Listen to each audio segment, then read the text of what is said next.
তো হ্যালো বন্ধুরা, সবাই কেমন আছো? আজকে আমাদের আলোচ্য বিষয় কনসেন্ট্রেটেড সোলার পাওয়ার, সংক্ষেপে যাকে বলা হয় সিএসপি। তো কনসেন্ট্রেট সোলার পাওয়ার অর্থাৎ সৌরশক্তিটাকে একটা কেন্দ্রবিন্দু করে অর্থাৎ একাগ্র করে তার থেকে ইলেকট্রিসিটি জেনারেট করা।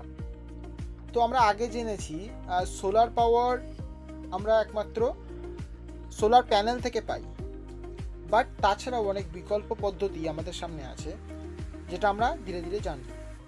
তো চ্যানেলটিতে নতুন হয়ে থাকলে চ্যানেলটি অবশ্যই সাবস্ক্রাইব করুন এবং পাশে থাকা বেল আইকনটি প্রেস করুন আমাদের ভিডিও নোটিফিকেশন সবার আগে পেতে। এবার আমরা দেখে নেব কনসেন্ট্রেটেড সোলার পাওয়ার কি। তো বলছে concentrated solar power is an approach to generating electricity through mirrors. অর্থাৎ কনসেন্ট্রেটিং সোলার পাওয়ার হলো একটা প্রচেষ্টা, যার সাহায্যে যেটাতে কিছু মিরর অর্থাৎ দর্পণের সাহায্যে ইলেকট্রিসিটি জেনারেট করার একটা প্রচেষ্টা। তারপর বলছে the mirror reflect concentrate and focus natural Sunlight on to the specific point.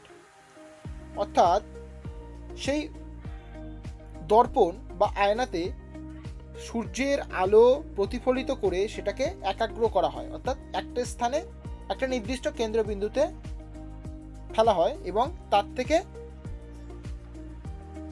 চেষ্টা করা হয় সেই রিফ্লেকশনটাকে কাজে লাগিয়ে ইলেকট্রিসিটি জেনারেট করার।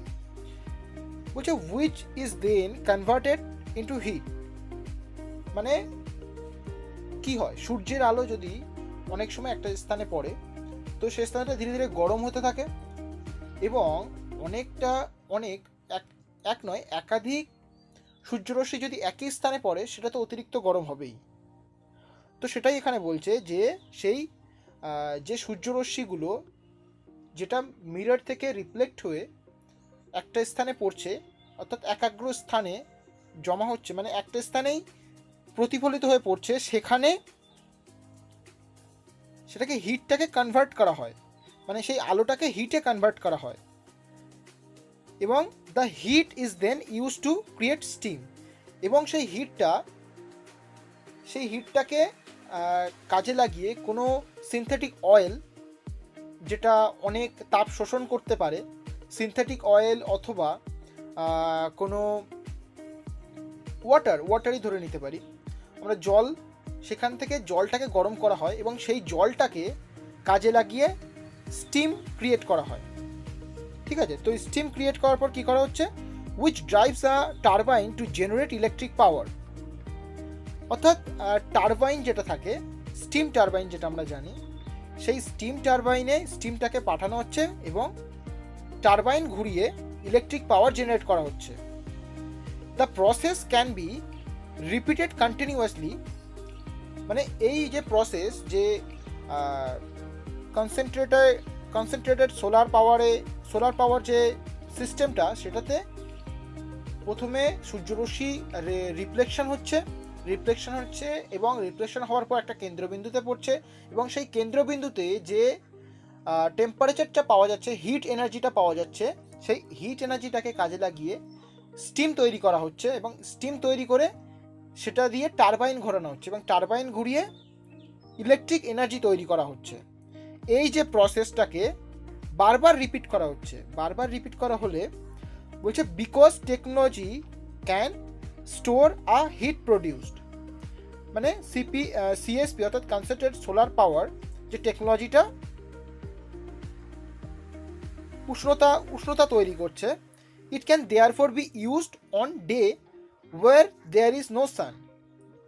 এটা পরে ব্যবহার করা যাবে যখন সূর্য থাকবে না। সূর্য কখন থাকে না বলছে, or before sunrise or after sunset.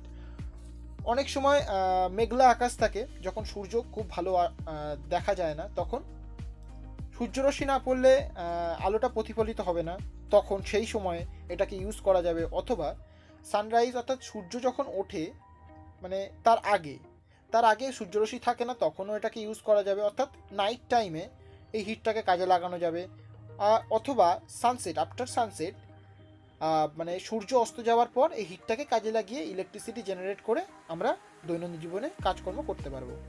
ঠিক আছে, তো তারপরে কি আসছে বলছে, according to international energy agency CSP generation increased by an estimated 34% in 2019। অর্থাৎ ইন্টারন্যাশনাল এনার্জি এজেন্সির মতে CSP জেনারেশন অর্থাৎ কনসেন্ট্রেট সোলার পাওয়ার জেনারেশন আনুমানিক 34% বেড়ে গিয়েছে 2019 সালেই। ঠিক আছে, তো বলছে although is exponential growth is impressive, অবশ্যই হবে এই যে বৃদ্ধিটা অবশ্যই দৃষ্টি আকর্ষণ করছে সবার। There still some way to go until CSP reaches its sustainable development goals which require an average growth of 25% growth in 2030। অর্থাৎ 2030 সালের মধ্যে 24% গ্রোথ অ্যাভারেজ গ্রোথ আশা করা যাচ্ছে। মানে এটা হলে একটা সাস্টেইনেবল এনার্জি প্রোডাকশন আমরা পাবো। ঠিক আছে, তো তারপর এখানে দেখা যাচ্ছে how does concentrated solar power works, মানে সোলার পাওয়ার যে কনসেন্ট্রেটেড সোলার পাওয়ার এটা কীভাবে কাজ করে। তো আগে আমরা জেনেছি প্রথমত এখানে বলছে CSP technology use a mirror configuration that concentrate the sun's solar energy onto a receiver.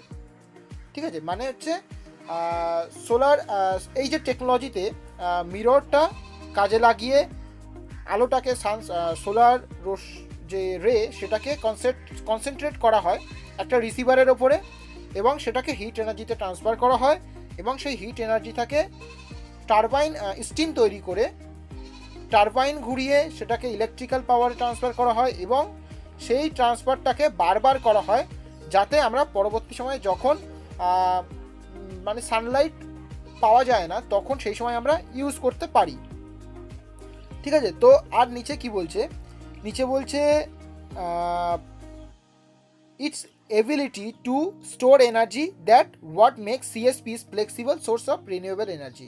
হ্যাঁ, এটা অবশ্যই রিনিউয়েবল এনার্জি হিসেবে আমরা ব্যবহার করতে, মানে রিনিউয়েবল এনার্জি যদি আমরা স্টোর করে রাখতে পারি। তো তারপর বলছে CSP system can also be combined with other power source to create hybrid power plant। অর্থাৎ এই যে সোলার পাওয়ার জেনারেশন সিস্টেম এটাকে মানে অন্যান্য পাওয়ার সোর্সের সাথে কাজে লাগিয়ে হাইব্রিড পাওয়ার প্ল্যান্ট তৈরি করা যায়। মানে কোল, পেট্রোলিয়াম, অয়েল, গ্যাস এর সাথে একসাথে যদি এটাকে কাজে লাগানো যায় তবে একটা হাইব্রিড পাওয়ার প্ল্যান্ট তৈরি করা যায়। তো এখন এই হাইব্রিড পাওয়ার প্ল্যান্ট চালু হয়ে গেছে অনেক দিনই, এরপর গবেষণাও চলছে, অনেক জায়গায় হাইব্রিড পাওয়ার প্ল্যান্ট আছেও। তো পরবর্তী ভিডিওতে আমরা আলোচনা করব কনসেন্ট্রেট সোলার পাওয়ার কত প্রকারের হয় এবং কিভাবে কাজ করে এবং তার সম্বন্ধে বিস্তারিত জানব। তো ভিডিওটি ভালো লেগে থাকলে লাইক করুন এবং কমেন্ট করুন এবং শেয়ার করতে ভুলবেন না। ধন্যবাদ।